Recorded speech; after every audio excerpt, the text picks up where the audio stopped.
Yan, may bunga pa dito, oh. Ito yung bubong dito sa, yan, bubong ito dito sa aming kusina sa may CR.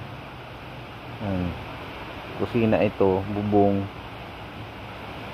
Yan, gumagapang na rin siya dyan sa, yan, avocado rin yan eh. Ito naman dito, yan, papunta yan. Yan, gumapang na sa puno ng lansones. Yan, puno yan ng lansones. Pero hindi pa yan nabumunga. Pero ang daming bunga dyan na passion fruit, oh. Yan, ang daming bunga dyan na passion fruit. Yan, ang kapal na dyan, oh. Yan, makapal na yung passion fruit dyan, oh. Ganyan yan, kakapal. Kasing kapal ng mukha ko. Charot. Yan. Ayan, ito hinog na to, oh. Pero bukas ko na yung pipitasin. Sabay na yan bukas. Diyan sa baba niyan, yan, oh, diyan sa baba niyan sa may rabitan, marami diyan bunga. Doon ko na lang pinipita sa baba. Minsan inaantay ko na lang malaglag. Update lang guys dito sa aming tanim na passion fruit dito sa ibabaw ng aming bahay. Yan, dami pa rin pong bunga after a month ng pag-harvest namin. Tuloy-tuloy pa rin yung pagbunga at marami pa rin na tumutubo dito. Gumagapang na sila dito sa dating bakanting trellis. Yan, oh. Kaya by December marami na naman to. Dumalago na naman yung aming tanim na passion fruit. Yan, masasakop na nito yung buong bahay dito sa ibabaw. Yan, oh, ang dami na rin tong bulaklak, oh. Namumulaklak na siya, oh. Ang dami. Inabot na rin yung ano, inabot na rin yung antena ng aking signal. Ayan.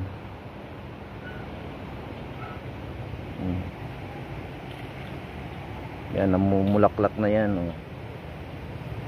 Yung mga bagong tubo yan dito sa kabila na nasa timba rin nakatanim. Yan, may dito, oh, may mga bunga siya dito. Yan.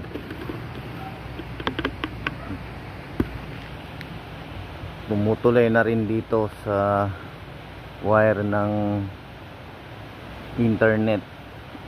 Yan, lumago na yung mga dahon sa ibabaw at maraming pang bunga.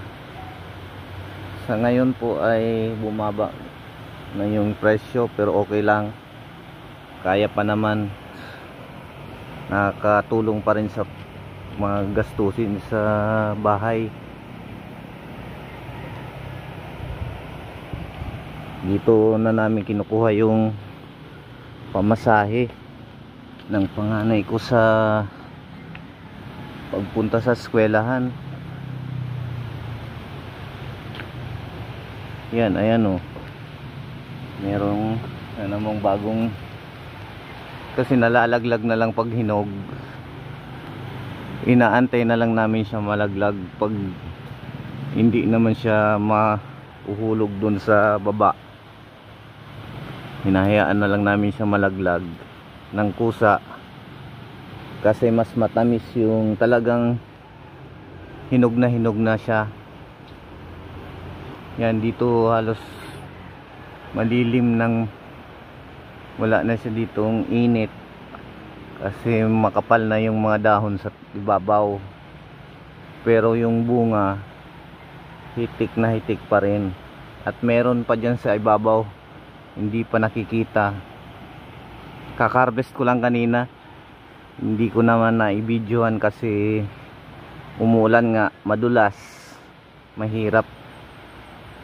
pumitas, maghirap mag-harvest pag madulas. Kaya hinahayaan ko na lang munang tumigil ang ulan, saka ako kukuha ng mga hinog na bunga. Yan, oh, gaganda. Medyo maraming malalaki.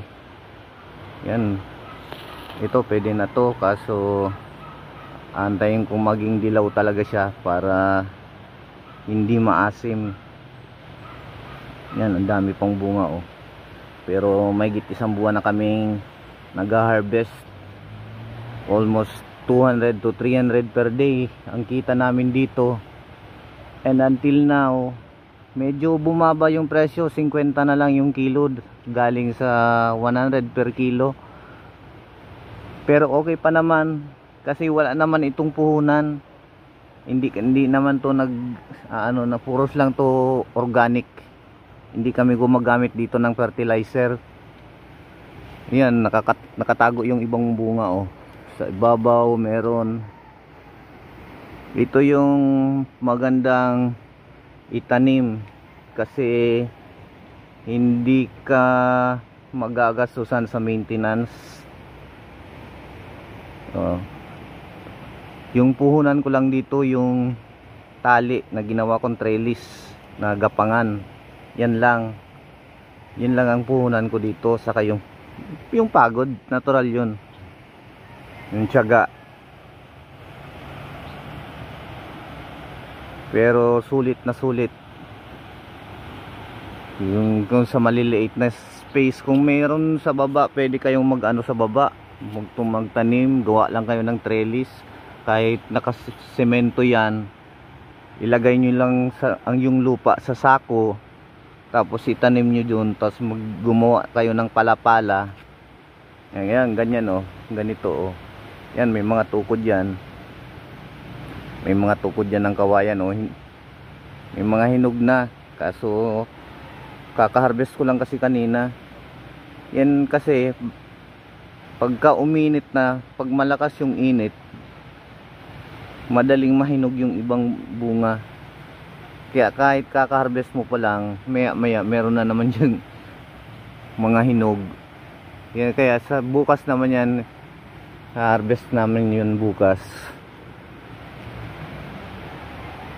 Minsan kahit 3 kilo lang yung pinakabababa na na-harvest namin, pero araw-araw yun.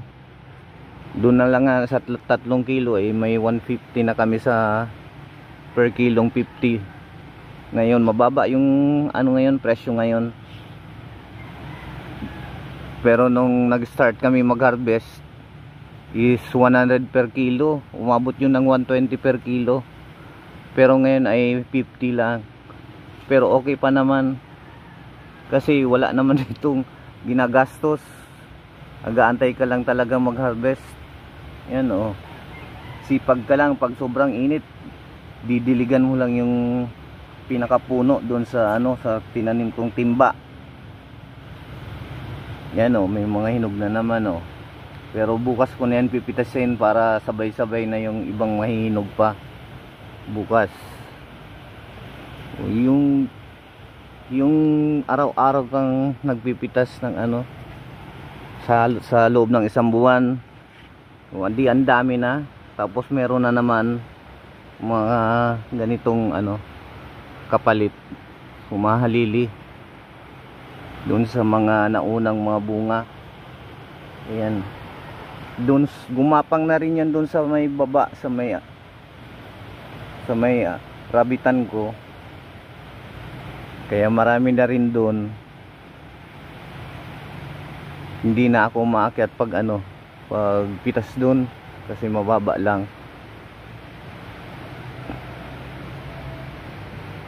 Yan, oh. Kaya in-update ko lang po kayo sa aking tanim na passion fruit dito sa ibabaw ng aming bahay. So by December, yan, puno na tong lawak na ito. By December marami akong pipitasin dito. Yan, pati yung avocado ko ginapangan na rin dun, no. Pero pag magbunga na ng avocado, i-stop ko na yan dyan, dito na lang sa ibabaw, kasi maapektuhan yan ang bunga ng abukado. Mahal ang abukado saka ang dami niyang magbunga. So that's all for today's video, mga ka-YT.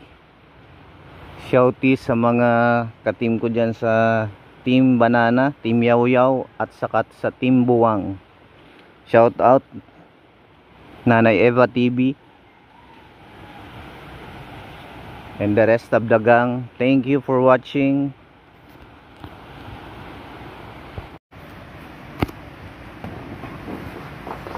Yan, dito ako dumadaan. Medyo daos-dos lang ako dito sa bubong, sa yero, punta dito sa hagdan. Dahan-dahan lang, pero di ako na akyat dito pag naulan kasi madulas. Bawal na bawal pa naman ako madulas at babagsak dahil sa aking herniated disc. Yan, dito, yan, pongkan yan. Di ko lang alam kung anong variety yan, pero lahat ng tanim kong ganito pongkan. Parang Karachi yata ito, or yung ordinary pongkan. Madami ako nito, pero iba-ibang variety. Doon sa harap, saka sa side may tatlong mas mataas pa dito